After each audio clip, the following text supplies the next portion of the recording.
Hello everyone, I am joined by Roman, aka Der8auer's. We are in an extremely awkward position for this video because there is no better solution. However, there's a reunion of the bromance, I believe, as you all have called it.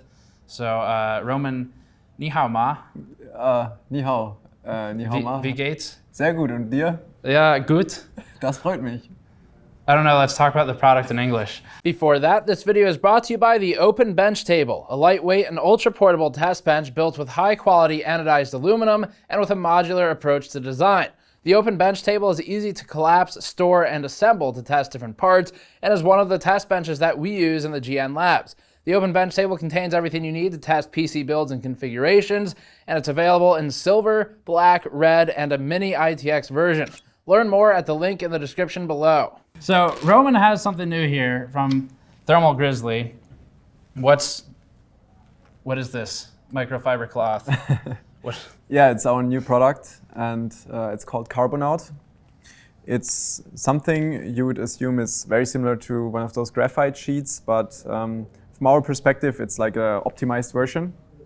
So it's targeting the same principle. Performance-wise, I can straight say that it's like a very average thermal paste or like a lower performing thermal paste. But the big advantage is that it has like endless lifetime. So you can apply it, you can use it for 10, 15 years. It will never get worse over time. And the big disadvantage of graphite sheets is that, I mean, they're extremely hard, they're very thin, so they cannot compensate any height differences. Right. So if you have your 7980XE or whatever, IHS is always uneven, and the graphite sheet cannot compensate that, no matter how hard you press it on. So is this supposed to conform better? Exactly, because this is 0.2 millimeter thick, and it's quite a lot softer. I mean, you see that. Yes. It's like a cloth. How does it do with, well, what's the intended use case? Under the IHS, over the IHS, or? Over the IHS mainly. Okay. Yes. So over the IHS, if you have a cold plate that is not direct contact, right? You have heat pipes that are contacting with no connecting layer between each heat pipe. How does it do with that situation? Does it conform into the dent or what? Yes. Okay. Yes. If in that use case, I would recommend that you really use a lot of pressure. Like this product really benefits a lot from pressure because it's 0.2 millimeter thick. We tried to have 0.15 and 0.1 millimeter thick sheets, but it's very difficult to cut them so thin. If you cut them thinner, the performance will be quite a lot better. So also if you compress them, if you use higher pressure, the performance will be better. For sizing, this is a threader per size container, I think? Exactly. So what's the plan? You're going to have a Intel size, threader per size? Exactly. We will have small Intel size, so roughly 3 times 3 centimeters. Then we will have for the bigger CPUs, so X299, Threadripper, the smaller AMD CPUs. Then we will have RTX 2080 Ti, RTX 2080.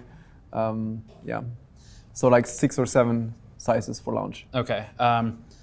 In terms of performance numbers, how do you expect? Well, I'm sure you know, but how does this compare to the graphite sheet that was popular maybe like a year and a half ago? It's better, for sure. Okay. It's better. In terms of thermals? Yeah. Okay. It's better in thermals. Just because it's conforming better to the surface, or? Yes. Okay. So is it better because of? The conductivity is a lot higher. So this is 62.5 watt per meter Kelvin. Graphite sheets are typically something like 25 or 30. So this is like double, but then it's also thicker. So, and it's like a linear equation. So if it's double the thickness, you have like half the performance. So if you compress this more, if you use higher mounting pressure, this will perform better than graphite. Okay. And then I would assume the bigger advantage is just more universal application to different surfaces, because like we've talked your videos in the past, you've shown the die height differences across the die, or IHS like concavity as they sort of right. So so is that the main use case? I know you mentioned RTX or GTX support, RTX I guess these days. What is the primary goal in that use case? Are you talking like just for someone who wants to never open their card again, I guess? So there are different approaches. For me personally, I think the aspect that you can use it for 10 years without having any kind of degradation is a very important aspect, especially if you would use it, for example, in a laptop. Right.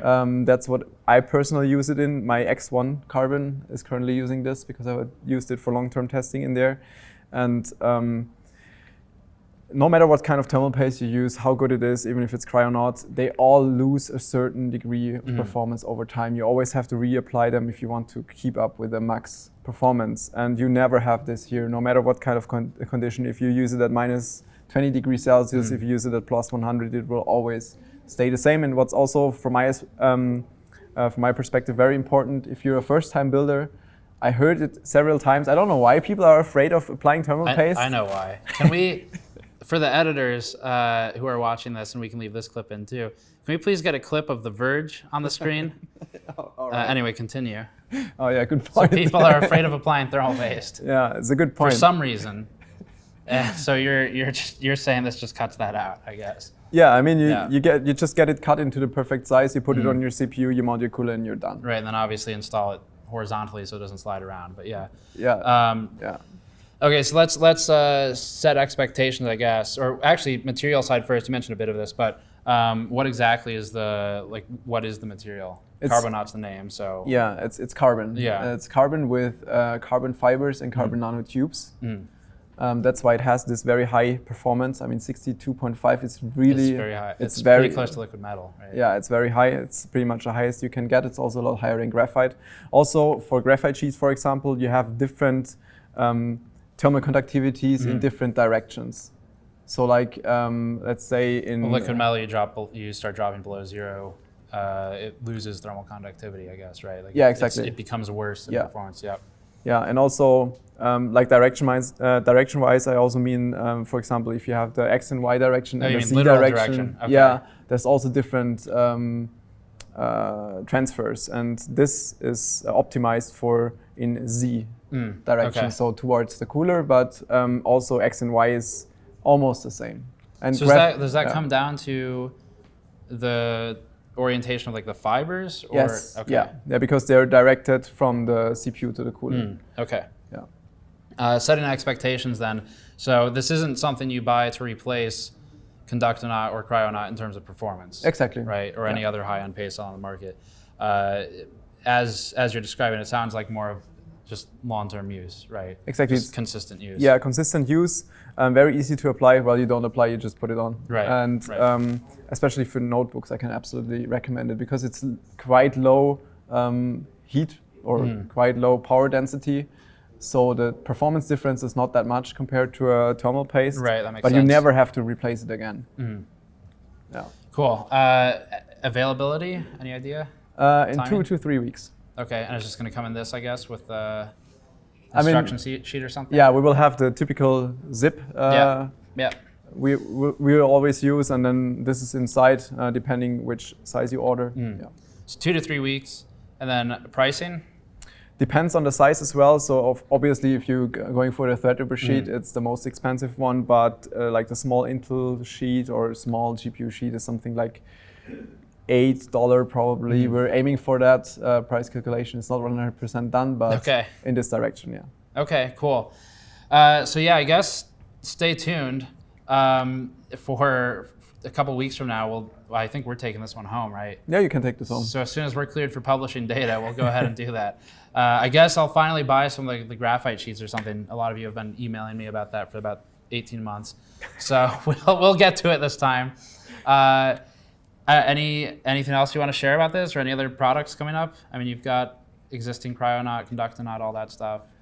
Thermal paste-wise, we're working on an improved version of Cryonaut. Okay. We distributed that already over the last half year to extreme overclockers, so it's an optimized version for especially liquid nitrogen. It's a version where we grind the thermal paste for almost 6 times longer. Okay. So in the process of creating or manufacturing a thermal paste, so you have your different compounds, so like aluminum powder, and whatever, zinc oxide. And you mix it all together, you mix it with the typically silicon matrix material, and then you grind it. So you put it between those So it's just grinders. You sit there with a mortar and pestle, and pretty much, yeah. it's you, right? You're the one who does it? Okay. All of them, personally. That's pretty cool. I also feel all the syringes myself. You know? So is it, I guess it all goes through machines, I would assume. Yeah. Right, yeah. And actually what makes it really expensive is the time it takes to grind it. Because typically if you would leave it in there for 2 hours, but if you leave it there for almost a full day, it makes it so much, more expensive. Right. Because you're also limited. 12 times the time cost. Yeah, it's not only the time cost, it's also that you're limited in production capability because you're blocking this machine for such a long time period. Right. So that makes it quite a bit more expensive, but performance, especially under LN2, is quite a lot better. Okay, cool. So working on that, first of all, we were not sure if we would bring this to the market. We will bring it to the market, probably Cryonaut Extreme, something in this direction, maybe in like 2 or 3 months. Okay, cool. Yeah. So Der Bauer's also got a channel. You probably know of it, but we'll link it below in case you don't. And otherwise, we have to go through a dozen cookies. So Der Bauer, thank you for joining me. Thanks. We'll see you all next time. See you. Oh. Okay, I think we're good.